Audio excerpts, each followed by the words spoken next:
For our call today, we want to focus our discussion on all things nitrogen.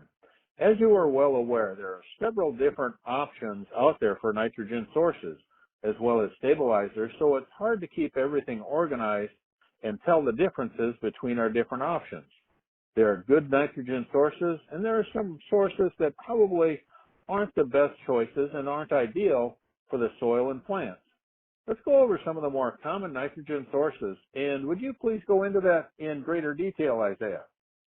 So the first one I'll cover is anhydrous ammonia, and it's very common on an agriculture setting. It comprises about 30% of the nitrogen applied in the United States. As you said, Dan, there are some sources of nitrogen that are good. There's some sources of nitrogen that aren't as good. Anhydrous, I think we would consider one of those that probably isn't the best for the soil. It isn't the best for the soil microbial health, et cetera, and I'll touch a little bit on that. But as I said, it's very common. It's very easy to find these days. A lot of times driving around, you see those tanks out in the fields this time of the year. So it's happening now. Guys are putting down anhydrous now. But why is it not necessarily the best source of nitrogen? One reason being is that just the safety concerns. So a lot of these applicators, there's been several people dying. There's been people that get pretty life-changing injuries dealing with anhydrous ammonia, and that's just because it is a fairly dangerous chemical. Because it has to be stored under very high pressures, you have to have issues with leaking and valve issues where that high pressure is basically going to cause the anhydrous to shoot out of the tank, and that can injure some people. Because it is very under stored high pressure, it also is a hygroscopic chemical, meaning that it's going to basically pull water out of whatever it comes into contact with, whether that be the soil, whether that be your skin, whatever. So it can cause chemical burns, but for the same reason, when you inject it in the soil, it does the same thing. It will basically suck all the water out of the soil, suck all the water out of whatever microbial activity, and basically freeze dry all those microbes, killing them in the process. So it's definitely not the best for our soil microbial health when we look at basically alternative nitrogen sources such as UAN and granular, which I'll get into later.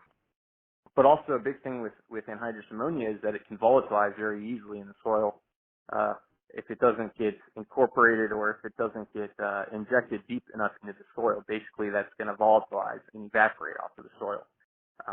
So that's about it I had for anhydrous, and I'll go ahead and touch in on granular urea now. Another common source that not necessarily is one we talk about being the best is granular urea. So you kind of have a lot of the same perks with granular urea that you do with anhydrous, in that it's kind of inexpensive and it's easy to find.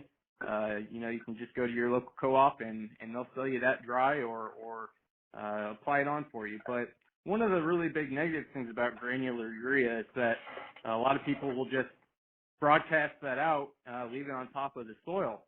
And so that's definitely a negative thing to do. You need to be definitely working it into the soil at very least, because that granular urea, especially if it doesn't rain, it's going to volatilize, and you're going to lose a lot of that nitrogen to ammonia, just turning into a gas and floating off of the soil.